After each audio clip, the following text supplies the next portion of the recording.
Discuss कर रहे हैं कि अब टाइम आ गया है इविल को खत्म करने के लिए, अर्थ पे कोई अल्टीमेट हीरो भेजने के लिए। Basically setting up the entry of our main character lord Ram. हे सच्चिदानंद, हे सृष्टि पालक, पापी रावण के अत्याचारों से पीड़ित होकर ये पृथ्वी, ऋषि मुनि, देवता, गंधर्व सब आपकी शरण में आए हैं। इनकी रक्षा कीजिए भगवान, रक्षा कीजिए, रक्षा कीजिए। पृथ्वी पर धर्म और सत्य का नाश हो रहा है प्रभु। पाप की शक्तियां बढ़ रही हैं। राक्षसों का राजा रावण अहंकार के मद में चूर होकर तीनों लोगों को अपने पांव तले रौंदने को तैयार है। देव, दानव, मनुष्य कोई उसका सामना करने की हिम्मत नहीं करता, क्योंकि स्वयं ब्रह्मा और महादेव ने उसे वरदान दिया है कि देव, दानव, नाग, किन्नर, गंधर्व किसी के हाथों से वो मारा नहीं जाएगा। त्रिपुरारी, पापी के पाप में ही उसके नाश का बीज छुपा रहता है। जो रावण यह समझता है कि उससे बढ़कर कोई शक्ति नहीं रही, उसका नाश भी उसी अहंकार में छुपा हुआ है। उस अहंकार के कारण उसने वरदान मांगते समय मनुष्य और बानर के हाथों न मरने का वरदान नहीं मांगा था। जिस मानव को वह कीड़े मकोड़ों की तरह तुच्छ समझता है, उसी सामान्य मानव के रूप में मैं अवतार लेकर उसका मान भंग करूंगा।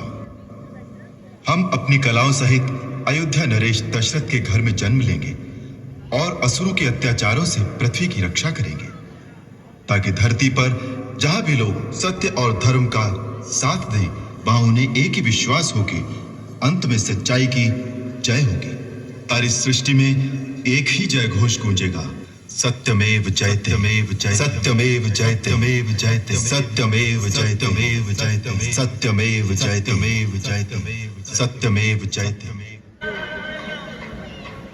ठुमक चलत चलत ठुमक, ठुमक चलत रामचंद्र बाजत पैंजनिया, ठुमक चलत रामचंद्र। छोटी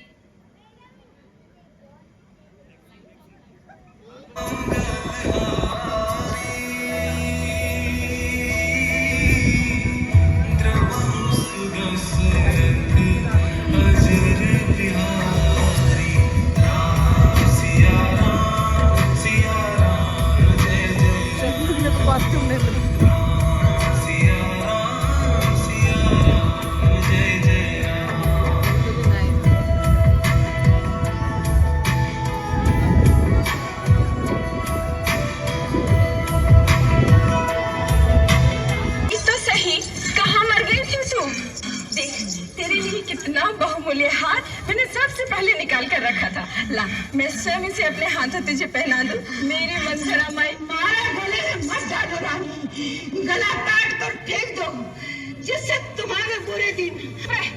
न जाने क्या बकबक करती है। बुरे दिन आए मेरे बैरियों के। क्या तेरी ये दशा क्यों हो रही है? क्या हुआ है तुझे? तेरी ये दशा देखकर तो मुझे सचमुच आशंका होने लगी है। राम तीनों भाइयों सहित और महाराज कुशल से तो है ना? सब कुशल से है, तुम्हारी ही कुशल नहीं दिखाई देती। मैं तो खुशियों के सागर में डुबकियां लगा रही हूँ। मुझे तो बस एक ही बात दिखाई दे रही है, मेरा राम कब राजा बनेगा, कब अयोध्या के राज्य सिंहासन पर बैठेगा। हाय हाय हाय, फूट गए। कभी राजा बनेगा राम और भरत बनेगा दास और तुम बनोगी दासी। अरे मत कर। एक बात बता, इस तरह से आग लगाने में तेरा क्या लाभ होगा? मेरा लाभ, संसार में सभी स्वार्थी नहीं होते, हितैषी भी होते हैं। मैंने बचपन से तुम्हें गोद में पाला है, एक कोमल फूल के समान संभाल संभाल के रखा है। उस फूल को कोई पत्थर पे रख के पांव से कुचलने लगे तो मेरा कलेजा नहीं फटेगा क्या? के मारे कह रही हूँ। मेरा क्या, तेरा पुत्र राजा बने या कौशल्या का, मैं तो रानी बनने वाली नहीं है। पर तू राजा के चहेती रानी बनकर आकर रही है ना, तू दासी बन जाएगी, मेरी तरह दासी। दासी? किसमें साहस है मुझे दासी बनाने का? किसकी दासी बनूंगी मैं? अपनी सौत की। वो तुझसे अपने चरण धुलवाएगी। चरण? दीदी नहीं, दीदी ऐसा कदापि नहीं कर सकती, कदापि नहीं। दीदी, जिसे तू दीदी दीदी कह रही है, उस नागिन ने एक ही डंक ऐसा मारा, जिस राजा को तू जीवन भर नाच नचाती रही, उसी के हाथों तेरा सर्वनाश करा। सौत की दासी बनने से पहले मैं विषपान करके मर जाऊंगी, लेकिन किसी की दासी नहीं बनूंगी, कदापि नहीं। मरने की क्यों सोचती है मूर्ख? जीतने की सोच। ये सोच कि सौत की जीती हुई बाजू कैसी पलट जाए। राम की जगह तेरा महाराज के तुम्हारे पास 2 वर बाकी हैं। वरदान? तुम्हारी पहली मांग रहेगी राम की जगह भरत का राज तिलक। वाह मंथरा वाह, तेरे मुंह में घी शक्कर। और दूसरे में राम को 14 वर्ष का वनवास।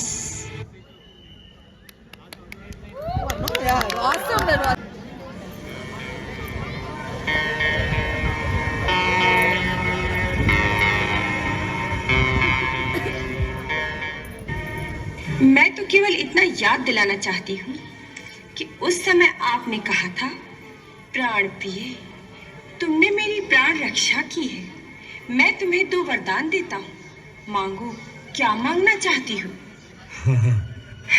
किंतु मैंने कहा था, महाराज मेरे ये 2 वरदान अपने पास धरोहर स्वरूप रहने दीजिए, जब आवश्यकता होगी मांग लूंगी।